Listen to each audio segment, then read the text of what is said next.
Carl Jung believed that most people never reach what he called psychological wholeness, not because they lack potential, but because they are carrying 5 specific psychological weights that anchor them to the bottom.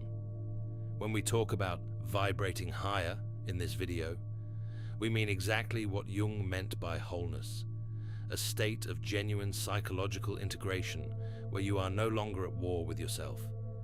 And here is the part that nobody wants to hear. Most of the weights keeping you from that state feel like virtues. They feel like loyalty, like humility, like being a good person. Jung spent decades watching people destroy their own lives with their best qualities. And today, I am going to show you exactly how that happens. But before we get into the 5 things, I need to warn you about something. Because what Jung discovered is genuinely unsettling. The behaviors holding you back are not the ones you would expect. They are not laziness or selfishness or cruelty. They are the things you were praised for, the things that made people call you a good soul. And that is precisely what makes them so dangerous. Here is the dark irony. The more genuinely good a person tries to be, the more pressure they place on the parts of themselves they decided are not good enough to show. Those parts do not disappear. They wait, and eventually they demand to be heard in ways nobody saw coming. So let us talk about the 5 things Carl Jung said you must give up right now, or risk staying exactly where you are forever. The first thing you need to give up is your perfect persona. Jung called it the persona. It is the mask. The version of you that you built for other people, shaped by what your parents approved of, what your teachers rewarded, what your social circle accepted. Most people think the persona is just social politeness, a small performance, no big deal. Jung thought it was one of the most dangerous traps in all of human psychology. Here is why. When you invest all of your energy into maintaining a perfect image, something else starts to happen underground. The real you, the unpolished you, the parts of you that are messy and uncertain and raw, those parts do not disappear. They get pushed into what Jung called the shadow, and the shadow never sleeps. Consider a composite profile based on patterns Jung observed repeatedly in his clinical work. A young professional, highly regarded, impeccably put together in every social situation. No bad days visible, no cracks in the surface. People admired her enormously.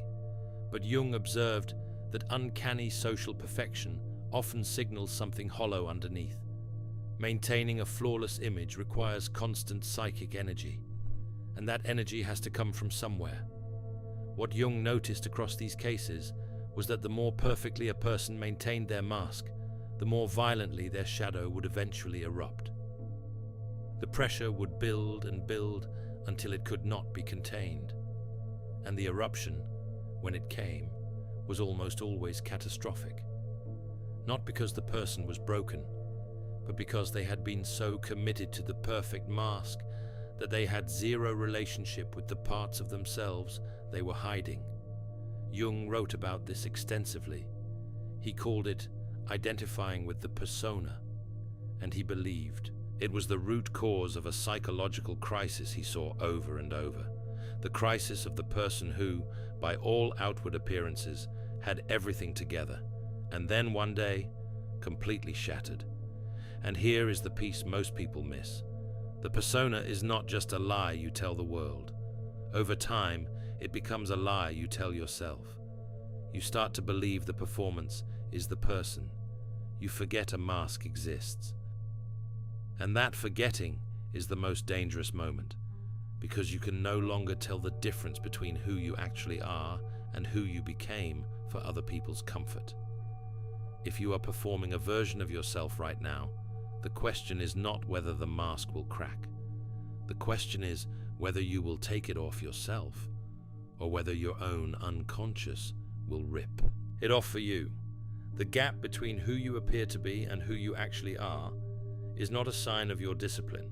It is a measure of your psychological debt. And that debt accumulates interest. Now, the perfect persona does not operate in isolation. It has a partner in crime, and that partner is the second thing you must give up: shadow projection. This is where things get genuinely uncomfortable, because shadow projection is not a villain's habit. It is something that kind, intelligent, spiritually aware people do constantly without ever realizing it. Here is how it works. The parts of yourself that you cannot accept, your anger, your selfishness, your capacity for deception, your hunger for power, those parts do not vanish when you refuse to acknowledge them. They get projected outward. They get placed onto other people. And then you become furious at those people for having the exact qualities you refuse to see in yourself. Think about that for a moment. The things that irritate you most intensely in others, the behaviors that make you genuinely angry, the personality types you find most repulsive. Jung would say those reactions contain a message, not about those people, about you. Consider a narrative illustration based on a pattern Jung documented in his clinical cases. A man arrives for analysis, articulate, charming, clearly concerned about people around him. But every single person he describes as dangerous or manipulative shares the same traits. Traits that, upon closer observation, are identical to qualities he himself is displaying in the sessions. He projects his denied characteristics onto everyone in his life. To him, he is the victim of a world full of manipulative people. To Jung, he is watching a man systematically refusing to look in the mirror. What made this pattern so frightening, Jung observed, was what it did to the people around the projector. The projector does not just see things incorrectly. He convinces others to see through his distorted lens. Families turn against scapegoated members. Workplaces mob innocent employees. Entire social networks organize themselves around one person's unconscious refusal to own their own shadow. Jung called this collective possession, and it explains much of the social destruction we see in families, organizations, and communities. One person's unexamined shadow becomes everyone else's reality. Jung also identified what he called the scapegoat phenomenon. The projector needs someone to carry the shadow material they cannot face. That person is almost never the actual source of the problem. They are simply the most convenient mirror. If you have ever been in that role, you know how disorienting it is. Accused of motivations you never had. No clarification makes a difference. Empaths aren't broken, they're alchemists in progress. The alchemist's path gives you drills, Jung-based boundaries, and 3 exclusive chapter videos to turn overwhelm into clarity. By Surreal Mind, 236-page downloadable ebook in stock. Begin now at thesurrealmind.com. That is shadow projection in full operation. The way out is not comfortable. Shadow integration requires you to sit with the hardest question you will ever ask yourself. What if the thing I cannot stand about that person is actually something I cannot stand about myself? That question, if you ask it honestly, is the beginning of real psychological elevation. But here is what shadow projection feeds on. It feeds on the third thing you must give up, which is your need for external validation. Jung called this phenomenon participation mystique. He borrowed the term from anthropologist Lucien Lévy-Bruhl to describe something more primitive and more dangerous than simply wanting approval. It is a state where psychological boundaries dissolve entirely, where you can no longer tell where you end and the group begins. Your emotions are not fully your own. Your internal state is dictated, moment to moment, by the mood of the collective around you. Jung observed it in people who felt physically ill when someone in their circle was displeased with them. People whose sense of reality itself seemed to shift depending on what the room believed. Most people do not recognize this as a trap because it is disguised as belonging, and belonging feels like the most human thing in the world. But Jung made a crucial distinction. Genuine connection allows you to remain yourself while being close to others. Participation mystique is something else. It is a loss of self so complete that you are no longer a person in relationship. You are an echo, whatever the group needs you to be. When your sense of worth depends entirely on what others think of you, you have handed the controls of your own psyche to whoever is in the room.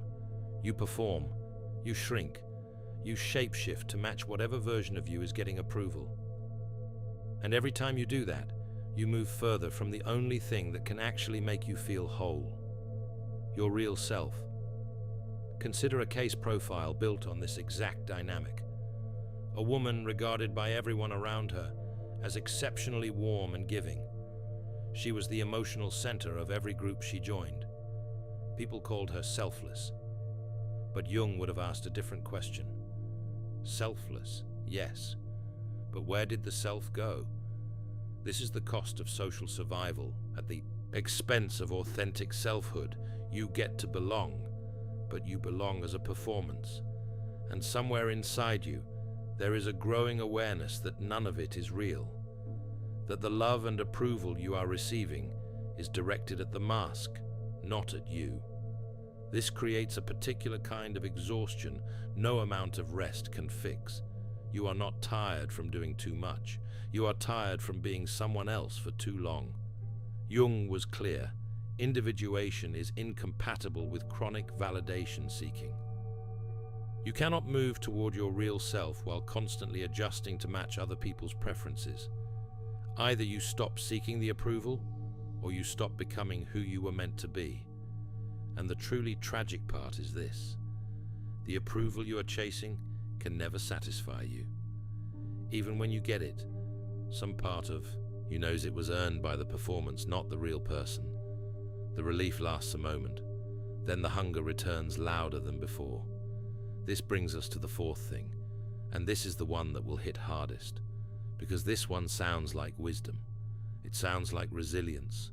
It sounds like spiritual maturity. You need to give up your victim narrative.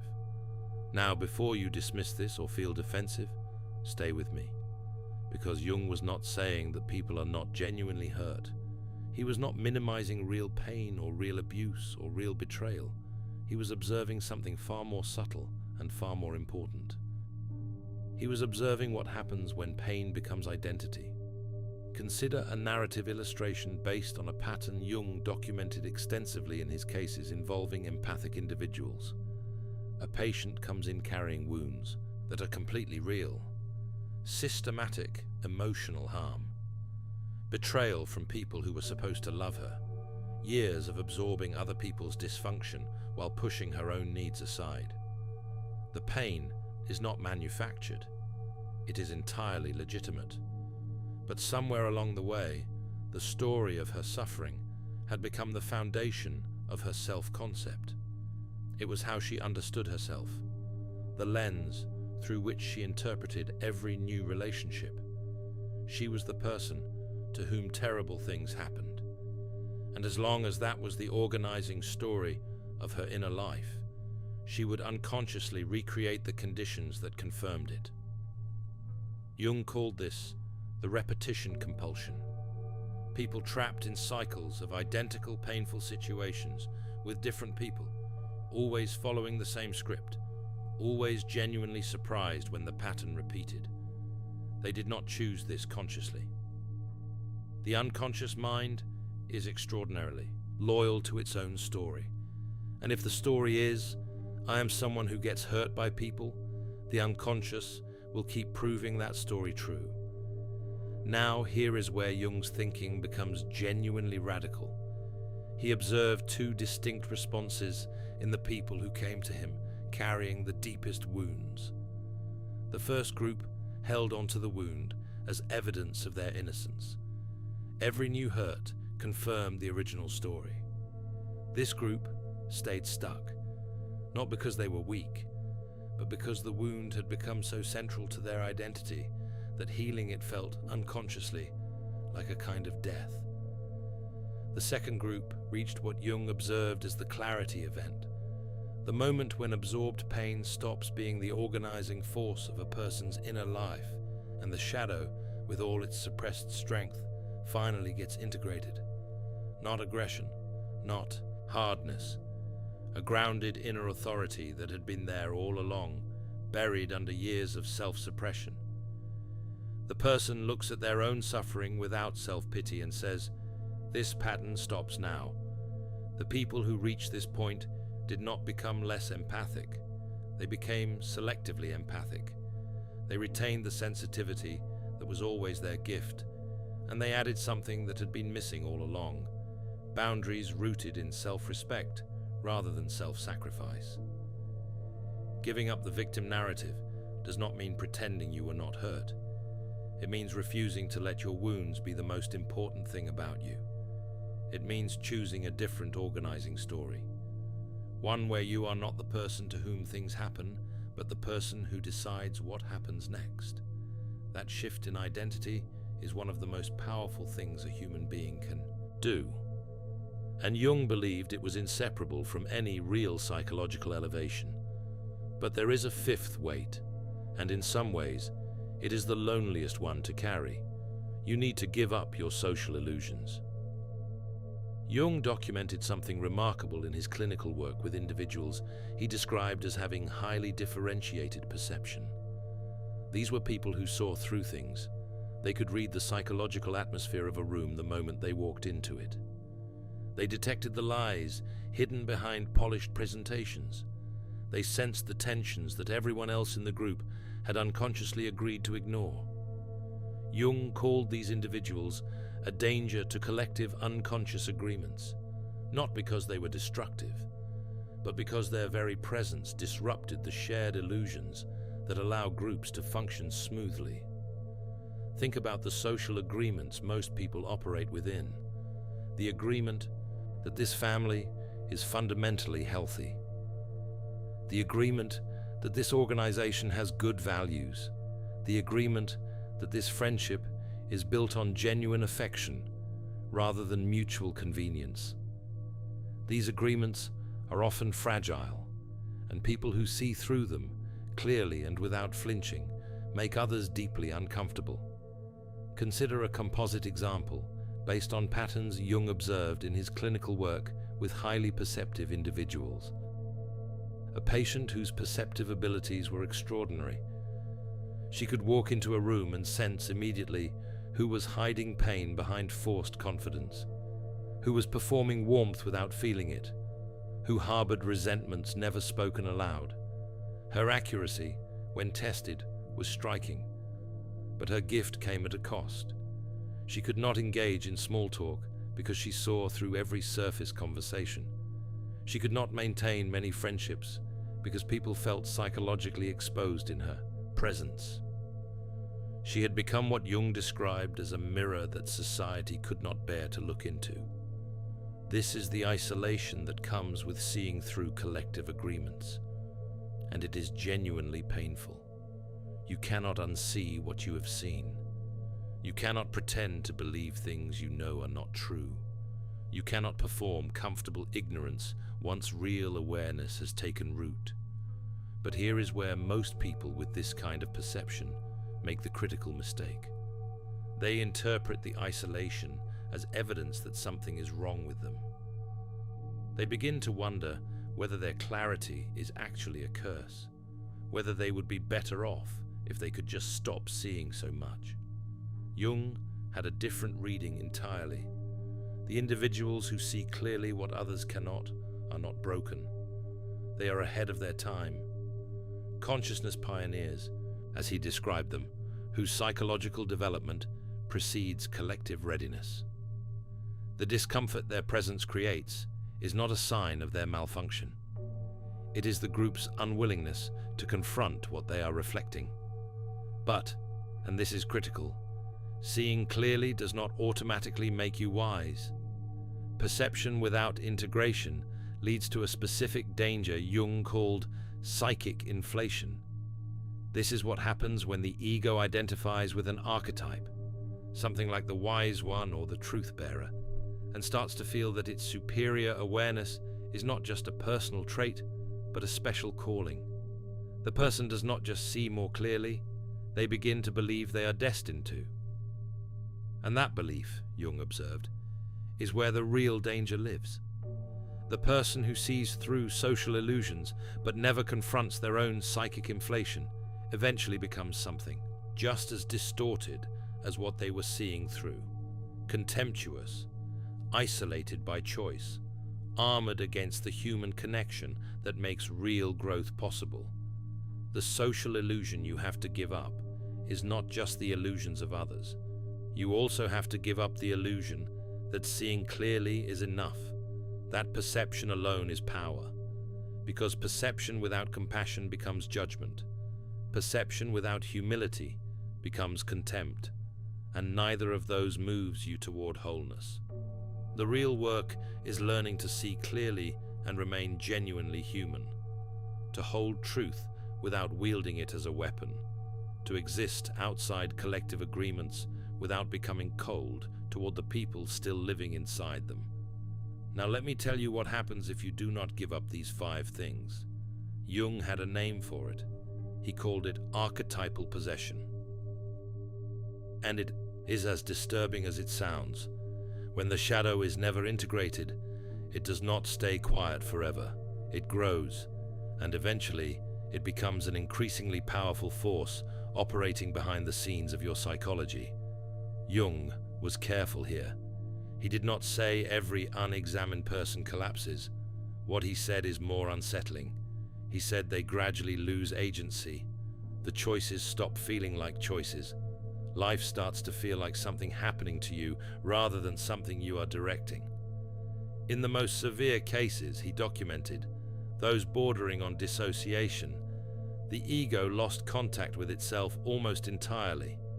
He also documented something even more unsettling.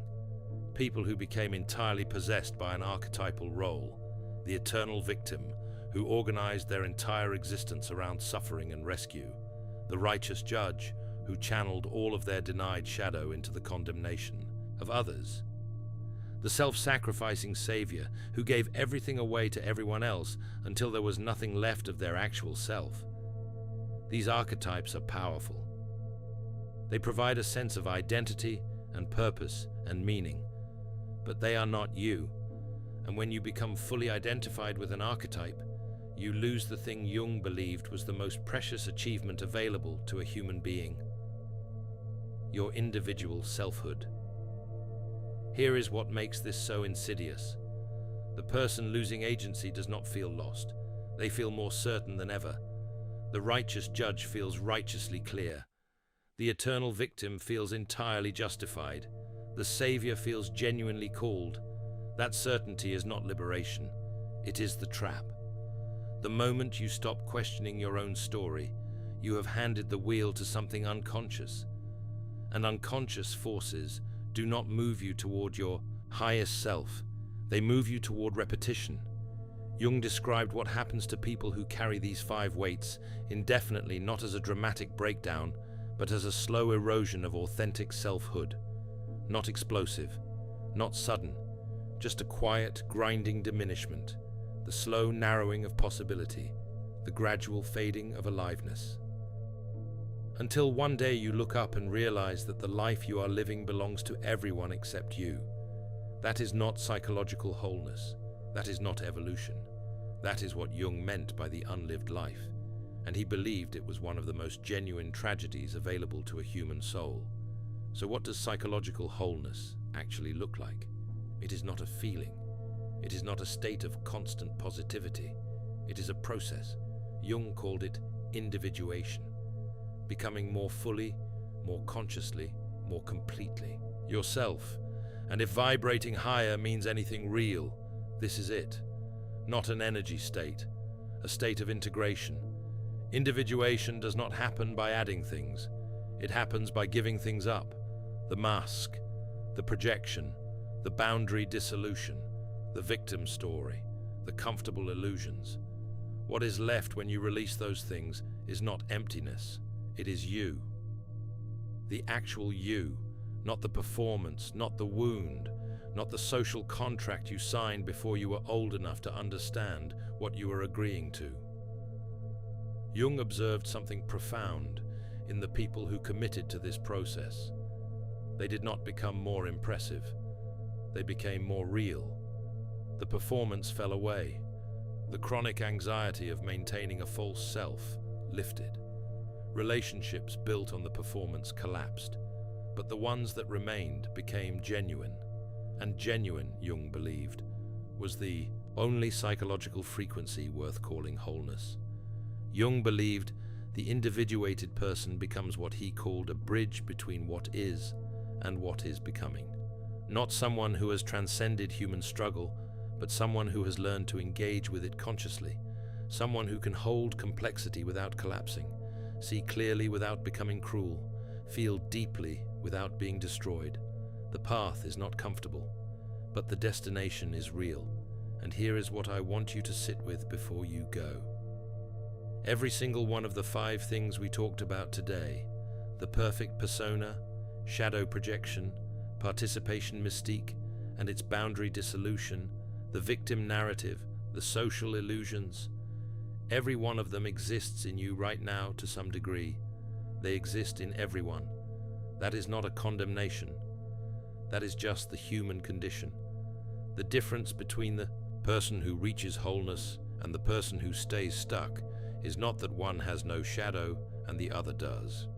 It is that one has begun the honest work of looking at theirs, and the other is still looking away. Jung spent his career studying the people who looked away, documenting what it cost them. He also studied the people who finally turned and faced what they had been running from. What he found in those cases was not darkness, it was liberation. You are not stuck because you lack potential. You are carrying 5 specific psychological weights. You know what they are now. You know what it costs to keep holding them. The question that remains is the only one that actually matters. Are you going to set them down? In The Alchemist's Path, perception training for empaths, you'll turn overwhelm into wisdom with practical drills, Jung-inspired boundaries, and step-by-step perception training. This guide includes 3 exclusive chapter videos to deepen each lesson.